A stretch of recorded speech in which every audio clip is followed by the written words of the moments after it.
Hello students, हम लोग previous topics में चर्चा किए थे मल्टीप्लिकेशन ऑफ मैट्रिक्स और उसकी कुछ प्रॉपर्टीज।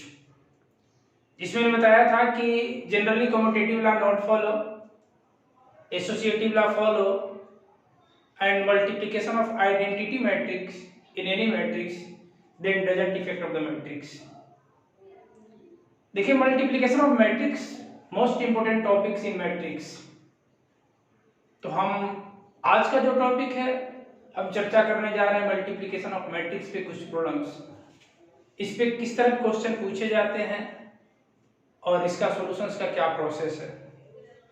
इसमें बहुत सारे क्वेश्चन लिटरेचर बेस्ड होते हैं, उसको भी हम लोग ध्यान से देखेंगे। देखिए, फर्स्ट क्वेश्चन हमने लिखा है, यदि a equals 1 4 2 -3 and a square plus a into capital A minus bi equal to 0, then find a, b। यानी इसका मतलब एक मैट्रिक्स है a जो 1 2 4 -3 दिया हुआ है और एक कंडीशन दिया हुआ है a square plus a into a minus bi equal to 0, तो a और b का वैल्यू फाइंड करें। तो आइए हम लोग, सबसे पहला चीज मैंने बताया था कि a स्क्वायर का मतलब क्या होता है, a इंटू a, है ना। तो a इंटू a का मतलब क्या हुआ, 1 2 4 -3, क्लियर है ना, इंटू 1 2 4 -3। इसका फाइनल वैल्यू क्या होगा, तो फाइनल वैल्यू आपको बताया था कि रो इंटू कॉलम का सिस्टम चलता है ना। फर्स्ट का रो काउंट करते हैं और सेकंड का कॉलम। तो देखिए 1 इंटू 1 1 हो गया और 2 4 जा 8 हो गया, यानी फाइनली आपका हो गया 1 प्लस 8, क्लियर है। फिर फर्स्ट और सेकंड कॉलम की चर्चा करते हैं, तो आपका हो जाएगा 2 1 इंटू जा 2 और आपका 2 इंटू -3 -6। और हम लोग चर्चा करते हैं सेकेंड रो फर्स्ट कॉलम की, तो 4 1 जा 4 -12। इसके बाद चर्चा करते हैं सेकेंड रो सेकेंड कॉलम की, तो 4 2 जा 8 और -3 इंटू -3 +9। तो फाइनली हमारा जो a स्क्वायर मिला वो आपका क्या मिला, 9 -4 -8 और 17, ये हमारा a स्क्वायर मिला।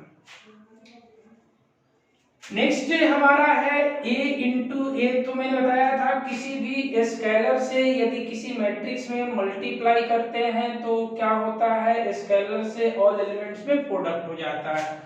माइनस bi की भी चर्चा कर लेते हैं, तो सिंपली हो जाएगा कितना, a 2a और इसके बाद 4a -3a, क्लियर है ना, -3a।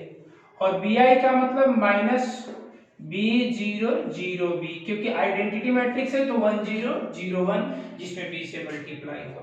तो हमारा a square a into a minus ba मिल गया, यानी finally a square minus a into a minus bi finally हमारा कितना हो जाएगा, 9 -4 -8 17 plus a 2a 4a -3a minus b 0 0b, clear है ना। अब इसको देखिए, इसमें करना क्या है, तो आपको पता है कि addition of matrix be find if their order will be same and their final solution is also same order of matrices. तो फाइनली इतना इक्वल टू हमारा 0 गिवन है, तो हम लोग यहाँ पे क्या कर देंगे, 0 लिख देंगे और हम लोग करेंगे क्या, 9 plus a minus b -4 plus 2a। फिर 0 माइनस होगा तो कोई मतलब ही नहीं उठता है।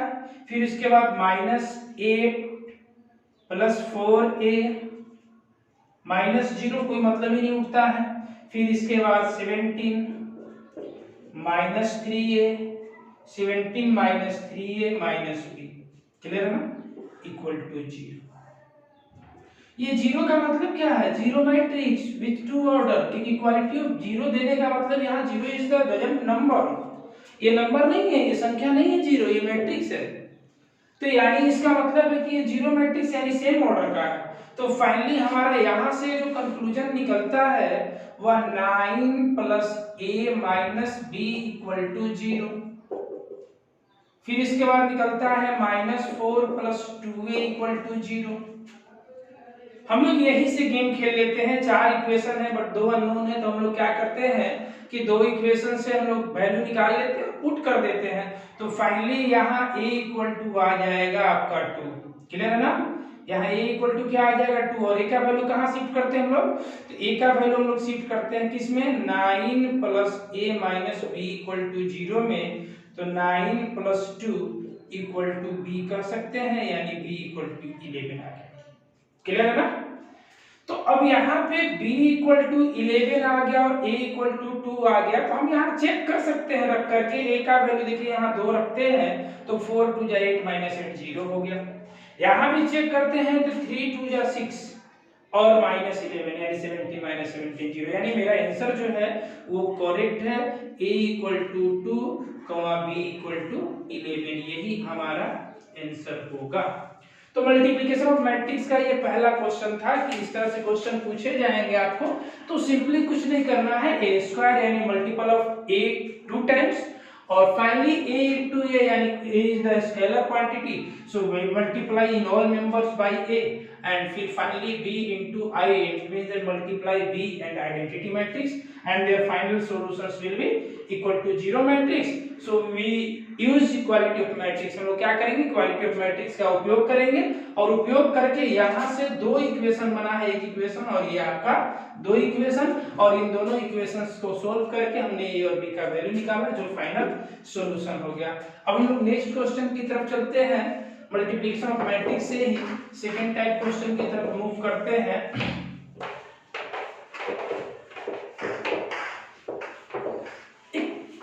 वैल्यू निकालना है x का, मल्टीप्लिकेशन ऑफ मैट्रिक्स का यूज करके, जो कि आपके बोर्ड में रिपीट करते हैं।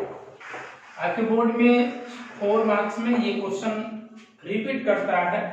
जैसे एक क्वेश्चन है आपका x41, क्लियर है ना, इनटू 210, क्लियर है, 102, और इसके बाद 024 इनटू आपका x41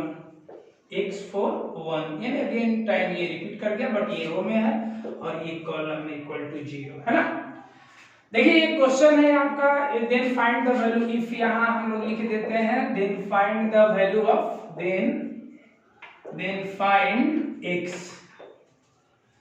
देखिए स्टूडेंट्स ये क्वेश्चन है आपका मल्टीप्लिकेशन ऑफ मैट्रिक्स का, जिसमें आपको दिया हुआ है x41 210 102 024, और इसके बाद x41 equal to 0, then find the value of x। यानी इसका मतलब आप चेक कर सकते हैं कि ये कितना ऑर्डर का है, तो ये 1 क्रॉस 3 है, ये 3 क्रॉस 3 है, और ये आपका 3 क्रॉस 1 है।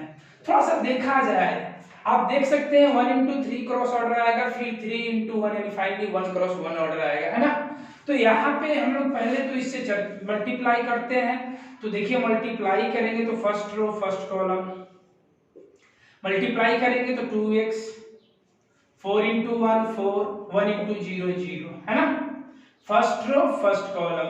अब इसके बाद फर्स्ट रो सेकंड कॉलम की तरफ चलते हैं तो x, क्लियर है, x फिर plus 0, 1 into 2 2, first row first column, first row second column, first row third column, 0 4 2 जा 8 आप प्लस 4, ये हमारा फाइनल जो हुआ सॉल्यूशन आया ये, और ये है आपका x41। ये देखिए कितना बना, 1 क्रॉस 3 ऑर्डर का बना, और ये 3 क्रॉस 1 ऑर्डर का है ना, इक्वल टू 0, क्लियर है ना। तो ये आपका क्वेश्चन में अब हम लोग फिर क्या करेंगे, यहाँ पहले इसको फाइनलाइज अरेंजमेंट करने हैं, तो ये हो जाएगा 2x प्लस 4, ये x प्लस 2, और ये हो जाएगा 12 सिंपली, और ये हो जाएगा x41, है ना, x41। x41 equal to 0। तो इसमें भी ये आपका सिस्टम ये है और आपका सिस्टम ये है ना। तो ये आपका यहां से मल्टीप्लाई होगा तो 2x plus 4 into x plus x plus 2 into 4 और plus 12 into 1 finally equal to 0। ये आपका फाइनली क्या हो गया बाबू, ये आपका हो जाएगा 2x square plus 4x 2x square plus 4x plus 4x plus 8 plus 12 equal to 0। Directly हम लोग लिख देते हैं। अब यहां से आप देख सकते हैं ये 8x हो जाएगा और ये 20 हो जाएगा, यानी फाइनली x स्क्वायर 2 कॉमन निकाल लेते हैं हम लोग तो x स्क्वायर और यहाँ कितना हो जाएगा 8x यानी 4x है ना, और ये 20 में से आपका 2 निकल गया, ये 10 हो गया इक्वल टू 0। क्लियर है। अब यहाँ x square plus 4x plus 10 equal to 0 आ गया, तो x square plus 4x plus 10 equal to 0, यानी ये तो फाइनली हम लोग ट्रांसफर कर देंगे लेफ्ट साइड तो फाइनली 0/2 हो जाएगा। क्या इसको हम लोग फैक्टर कर सकते हैं, क्या ऐसा कुछ फैक्टराइज हम लोग किया जा सकता है? तो मुश्किल है, देख रहे हैं ना, मुश्किल क्यों है, क्योंकि आप इस चीज को समझ सकते हैं। यहाँ पे डी चेक कर रहे हैं, डिस्क्रिमिनेंट चेक कर रहे हैं, तो डिस्क्रिमिनेंट जो है लेस देन 0 आ रहा है, इसका मतलब ये स्पष्ट है कि डिस्क्रिमिनेंट लेस देन 0 आने का मतलब their roots will be imaginary. So finally हम लोग करेंगे क्या, x square plus 4x plus 10 equal to 0/2 और यहाँ से x equal to -4 plus minus आपका कितना हो जाएगा 16 माइनस 40 और बाई में 2 इंटू 1, यानी x equal to -4 plus minus आपका कितना हो जाएगा 16 लेस होगा आपका 40 में से, तो क्या आ जाएगा -24 आ जाएगा है ना, -24 और बाई में 2 आ जाएगा। क्लियर है ना। तो -24 को हम लोग क्या लिख सकते हैं, -24 को लिख सकते हैं 2√6, यानी x इक्वल टू माइनस आपका सिंपली हम लोग 2 कॉमन ले लेते हैं तो -2 प्लस माइनस √6i और बाई में 2, ये कैंसिल हो गया, यानी x का वैल्यू क्या आया -2 प्लस माइनस √6, यानी इमेजिनरी रूट्स आए है ना। तो यानी इस तरह से क्वेश्चन हमको दे यदि हमसे पूछे तो हम लोग को सिंपली क्या करना होगा, सिंपली हम लोग को कुछ नहीं करना है, इसको कैलकुलेट करना है। कैसे कैलकुलेट करना है, तो हमने मल्टीप्लाई किया, मल्टीप्लाई करने का रूल है रो इनटू कॉलम, तो आपका 2x प्लस 4 प्लस 0, फिर इसके बाद x प्लस 0 प्लस 2 और फिर 0 प्लस 8 प्लस 4। फाइनली क्लियर हो गया ना। तो ये फाइनली बना 2x प्लस 4, ये हो गया x प्लस 2, ये 12 और फिर पुनः मल्टीप्लाई हुआ अगेन टाइम, तो आप 2x into x 2x square plus 4x और फिर इसके बाद x प्लस 2 इंटू 4, तो x प्लस 2 इंटू 4 यानी फाइनली 4x प्लस 8 और 12 इंटू 1 यानी ये, तो इसका मतलब इसका रूट्स जो आया वो क्या आ गया, इमेजिनरी रूट्स आया और जिसका सॉल्यूशन आ गया 2 प्लस माइनस √6i। तो ये सेकेंड टाइप ऑफ क्वेश्चन था जो कि आपका मल्टीप्लिकेशन ऑफ मैट्रिक्स पे था। अब आइए थोड़ा सा नेक्स्ट क्वेश्चन की तरफ चलते हैं, हम लोग नेक्स्ट एग्जांपल की तरफ हम लोग चलते हैं। तो इसमें नेक्स्ट एग्जांपल जो होगा उसको हम लोग देखते हैं, कुछ प्रूवमेंट की तरफ चलते हैं, प्रूवमेंट में आखिर किस टाइप का क्वेश्चन होगा, फिर लिटरेचर क्वेश्चन की तरफ हम लोग मूव करेंगे है ना।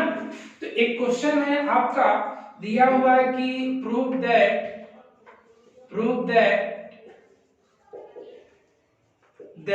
if a equals आपका दिया हुआ है 102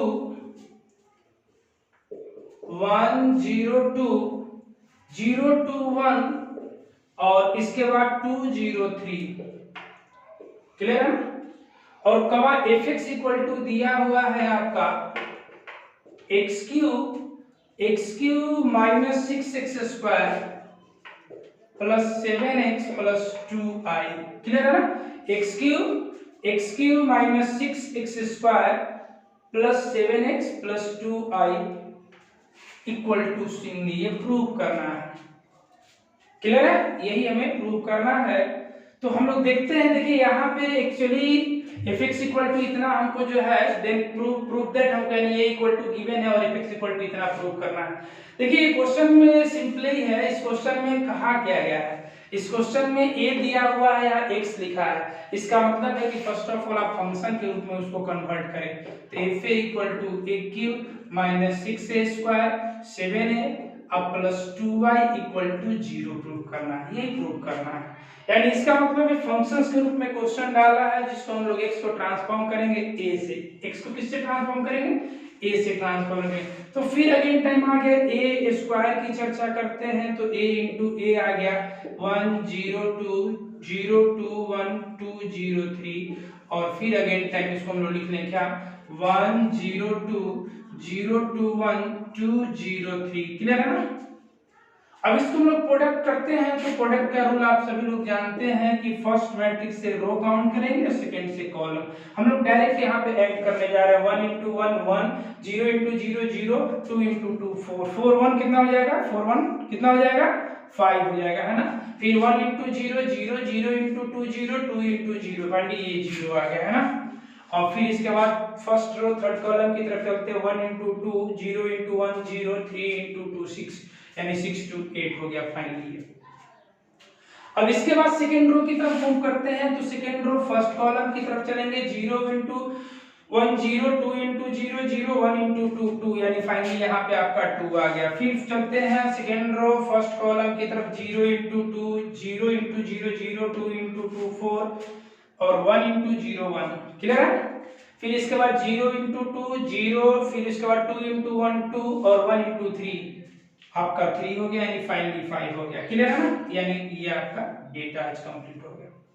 अब थर्ड रो की तरफ चलते हैं तो थर्ड रो की तरफ जब ही मूव करेंगे तो 2 इंटू 1 2 0 इंटू 0 0 और 3 इंटू 2 6 यानी 6 to 8। क्लियर है। 2 इंटू 1 2 0 इंटू 0 0 3 इंटू 2 आपका 6 यानी 6 प्लस 2 8 आ गया। 2 इंटू 0 0 0 इंटू 2 0 3 इंटू 0 0 फाइनली ये 0 आ गया। और इसके बाद 2 इंटू 2 4 0 इंटू 1 0 3 3 या 9 9 और 4 कितना हो गया 13 हो गया। ये मेरा ए स्क्वायर निकल गया है ना। अब एक क्यू निकालना हो तो क्या करेंगे, एक क्यू निकालना हो तो ए स्क्वायर इंटू ए कर देते हैं तो आपका 1 ए स्क्वायर इंटू ए तो फाइनली हम लोग क्या लिख सकते हैं 5 0 8 2 4 5 और 8 0 13 है ना। क्लियर है ना। 8 0 13 इंटू कितना 1 0 2 0 2 1 2 0 3। क्लियर है। ये आपका हो गया। अब यहां समझना होगा फिर वही काम कर रहे हैं हम लोग डायरेक्ट रो इनटू कॉलम करने जा रहे हैं और डायरेक्ट हम लोग स्टेप वैल्यू लेने जा रहे हैं। तो स्टेप वैल्यू लेने जाएंगे हम लोग। देखिए यहाँ पे आपका 5 इंटू 1 5 8 इंटू 2 आपका 16 तो फाइनली 21 हो गया। देखिए फिर से हम रो इनटू कॉलम की तरफ मूव करेंगे ना तो रो इनटू कॉलम की तरफ मूव करेंगे तो 5 1 जा 5 0 इंटू 0 0 8 इंटू 2 16 16 और 5 कितना होगा 21। फिर 5 0 0 0 इंटू 2 0 8 इंटू 0 यानी ये 0 हो गया फाइनल है ना। फिर इसके बाद 5 इंटू 2 10 0 इंटू 1 0 8 3 जा 24 यानी 24 और प्लस 10 कितना हो गया 34। क्लियर है ना। अब इसके बाद 2 इंटू 4 हम सेकेंड रो की तरफ मूव करने जा रहे हैं तो second row first column 2 into 1 कितना हो जाएगा 2 इंटू 1 आपका 2 4 0 4 0 5 2 जा 10 यानी 12। फिर 2 इंटू 0 0 4 इंटू 2 8 5 इंटू 0 यानी आपका फाइनली 8 आ गया है ना। फिर इसके बाद 2 इंटू 2 4 4 इंटू 1 5 यानी 2 इंटू 2 4 4 इंटू 1 4 यानी 4 4 8 5 3 या 15 15 8 23। क्लियर है ना। अब आते हैं थर्ड रो की तरफ मूव करते हैं ना।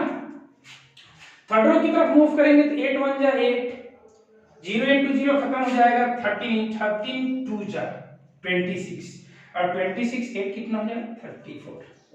क्लियर है ना। इसके बाद 8 0 0 0 इंटू 2 0 13 इंटू 0 फाइनली ये 0 हो गया।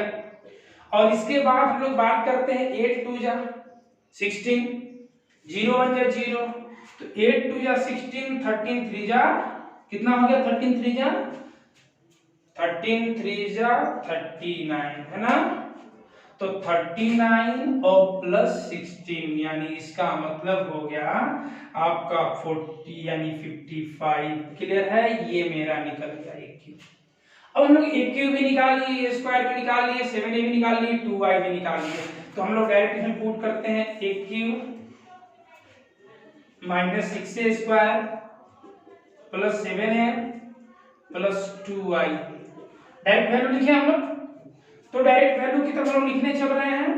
तो डायरेक्ट वैल्यू लिखेंगे तो ए क्यूब कितना है 21 0 34 12 8 23 34 0 और 55, ये ए क्यूब है। क्या करना है, ए स्क्वायर में 6 से मल्टीप्लाई करना है ना। तो -6 डायरेक्ट हम मल्टीप्लाई कर दे रहे हैं, कोई दिक्कत है आप लोग को। तो 6 5 जा 30 0 48 है ना, 12 24 और इसके बाद 6 5 जा 30 48 0 और इसके बाद 78, ये हो गया मेरा 6a स्क्वायर। फिर क्या है 7a, तो 7a यानी इसमें हम लोग मल्टीप्लाई 7 से करते हैं। तो 7 0 14 0 14 7 14 0 21 है ना। अब इसके बाद क्या है प्लस 2y है। 2y का मतलब आइडेंटिटी मैट्रिक्स है ना, तो 2 0 0 0 2 0 0 0 2, ये मेरा क्लियर हो गया। अब थोड़ा सा उसको देख लिया जाए। फाइनली हम लोग क्वेश्चन की तरफ, अब हम लोग कैलकुलेशन की तरफ मूवमेंट करने जा रहे हैं, देखते हैं क्या होता है ना। तो कैलकुलेशन की तरफ मूवमेंट करते हैं। तो हम लोग करते क्या है कि पहले एडिशन वाले को सबको एक साथ कर देते हैं। 21 और 7 कितना हो जाएगा 21 और 7 आपका 28 और प्लस 2 30, क्लियर है ना। 0 प्लस 0 प्लस 0 यानी फाइनली 0। 34 14 34 और 14 कितना हो जाएगा 48 है ना, तो 48 है ना। अब इसके बाद फिर आपका 12 प्लस 0 प्लस 0 यानी फाइनली आपका कितना हो गया 12 है ना। इसके बाद 8 प्लस 14 22 प्लस 2 24, क्लियर है ना। अब इसके बाद 23 प्लस 7 30, तो फाइनली ये 30 हो गया। अब इसके बाद 34 प्लस 14 48, इसके बाद आपका 0 48 हो गया, फाइनली फिर 0 होगा। 55 21 कितना हो जाएगा 76 और प्लस 2 78 है ना। और माइनस 30, ये माइनस वाले टर्म को भी लिखते हैं 30 0 48 12 24 30 48 0 78, यानी फाइनली हमारा क्या आ गया इक्वल टू 0 मैट्रिक्स आ गया है ना। 0 0 0 0 0 0 0 0 0, यानी इसी को हम लोग फाइनली क्या लिख देंगे 0 लिख देंगे। तो यही हमारा प्रूवमेंट था है ना। तो देखिए क्वेश्चन किसी भी तरह का हो, कितना भी टफ हो, हम लोग यदि लिटरेचर को समझते हैं, यदि हम लोग क्वेश्चन को पैटर्न को समझते हैं और इसके बाद हम लोग के अंदर एक मतलब जो फील है कि इतना टफ है, इतना लॉन्गेस्ट है, क्या पॉसिबल है, तो ऐसा कुछ नहीं है, बहुत ही सिंपल है, क्लियर है ना। अब चलते हैं क्वेश्चन लिटरेचर क्वेश्चन की तरफ। एक छोटा सा क्वेश्चन जो लिटरेचर पे है, हम लोग लिटरेचर क्वेश्चन की तरफ मूव करते हैं और उस पे भी हम लोग डिबेट करेंगे है ना। देखिए लिटरेचर क्वेश्चन में क्या है ना, क्वेश्चन हम लोग सबसे सिंपल ले लेते हैं एनसीईआरटी का ही क्वेश्चन है ना। तो एनसीईआरटी का ही क्वेश्चन हम लोग ले लेते हैं और एनसीईआरटी की क्वेश्चन से डिबेट करते हैं। देखिए एनसीईआरटी का क्वेश्चन क्या है कि एक 30,000 रुपए को 2 बॉन्ड में ब्रेक किया जा रहा है ना। 30,000 रुपया जो है उसको 2 बॉन्ड में ब्रेक किया गया है। एक बॉन्ड पे 7% का इंटरेस्ट लिया गया है और दूसरे बॉन्ड पे 5% का इंटरेस्ट लिया गया है ना। तो उसका 1 ईयर का जो इंटरेस्ट है 2,000 रुपए और नेक्स्ट में आपका 1800 हो रहा, तो बॉन्ड को कितने रुपए में ब्रेक किया जाएगा। क्वेश्चन मेरे समझे आप लोग। मैंने कहा कि 30,000 रुपीज है, उसको 2 बॉन्ड में ब्रेक किया गया है। 1 बॉन्ड पे 7% इंटरेस्ट लिया जा रहा है और सेकेंड बॉन्ड पे कितने इंटरेस्ट लिया जा रहा है 5% इंटरेस्ट लिए जा रहे हैं। तो उसका 1 ईयर का जो इंटरेस्ट है फर्स्ट क्वेश्चन में 1800 है और सेकेंड क्वेश्चन में 2,000 है। तो पूछा है कि ये जो दोनों बॉन्ड है वो कितने रुपीज की होंगे। देखिए सबसे पहला चीज तो इसको हम लोग लीनियर इक्वेशंस के मेथड से, अंदर 10th के मेथड से हम लोग बना सकते हैं, लेकिन यहाँ by using multiplication rule and define there solutions, तो हम क्या करते हैं कि देखिए हमारे पास जो दो बॉन्ड है, मान लेते हैं, एज्यूम कर लेते हैं कि let first bond is x rupees, is RS है ना।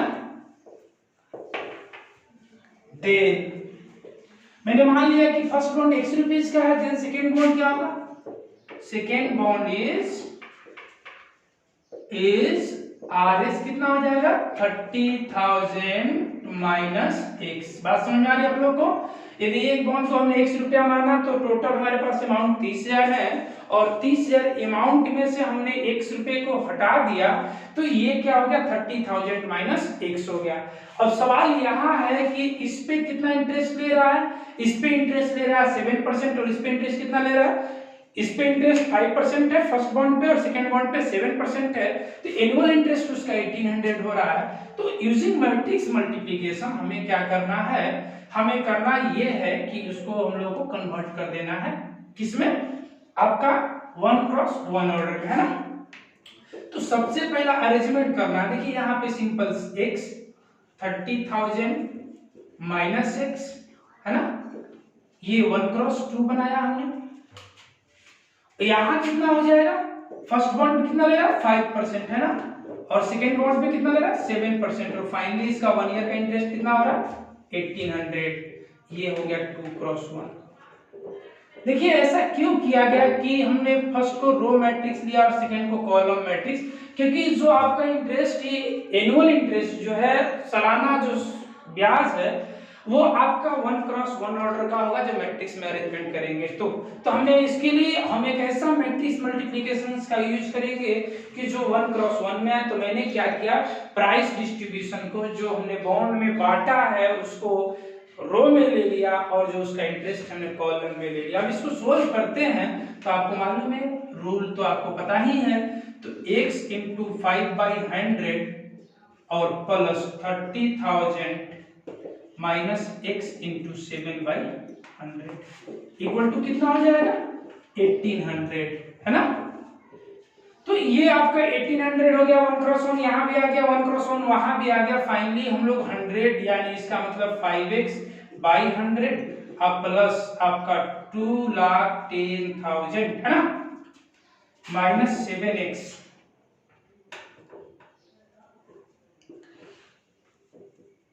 by 100 इक्वल टू 1800, है ना।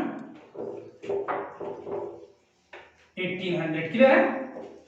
अब यहां से 100 को ट्रांसफर कर देते हैं उधर, तो आपका हो जाएगा 2,10,000 माइनस 2x इक्वल टू आपका कितना, ये 20 और इंक्रीज कर गया, इस 2x को उधर भेज दें तो ये आपका हो जाएगा 2,10,000 minus 1,80,000 equal to 2x। Finally आगे कितना 30,000 है ना, इक्वल टू 2x, यानी यहां से x इक्वल टू कितना आ गया 15,000। 15,000 यानी पहला बॉन्ड कितने का आया, तो फर्स्ट बॉन्ड इक्वल टू 15,000 है ना। सेकेंड बॉन्ड क्या होगा, सेकेंड बॉन्ड होगा 30,000 माइनस 15,000 है ना, तो ये भी कितना आ गया 15,000। तो इस तरह से यहाँ जो आपको 1800 लिए हैं, नेक्स्ट क्वेश्चन में लोग 2000 ले लेंगे। इस तरह से हम लोग इसका सॉल्यूशंस कर सकते हैं। तो देखिए कभी भी लिटरेचर प्रॉब्लम हो, मैट्रिक्स मल्टीप्लिकेशंस का यूज करना हो, तो देखना है कि राइट साइड जो है वो कितने क्रॉस कितने ऑर्डर का मैट्रिक्स का फॉर्मेशन हो रहा है, उसके अकॉर्डिंग हम लोग इसको अरेंजमेंट करते हैं। ऐसे हम लोग नेक्स्ट टॉपिक में हम लोग अभी भी मैट्रिक्स मल्टीप्लिकेशंस पे ही क्वेश्चंस करेंगे, जो प्रिंसिपल ऑफ मैथमेटिकल इंडक्शन का इंक्लूड करके बनाया गया है, और वहां आपको कंपटीशंस में भी क्वेश्चन पूछे गए हैं जो आज के डेट में एनसीईआरटी में भी अवेलेबल है। तो हम लोग नेक्स्ट टॉपिक में भी मल्टीप्लिकेशन ऑफ मैट्रिक्स पे ही क्वेश्चन करेंगे, बट वो प्रिंसिपल ऑफ मैथमेटिकल इंडक्शन का यूज करके करेंगे। तो स्टूडेंट्स आज का क्लास यही तक, ठीक है, चलिए फिर मिलते हैं हम लोग नेक्स्ट क्लास में। Okay bye.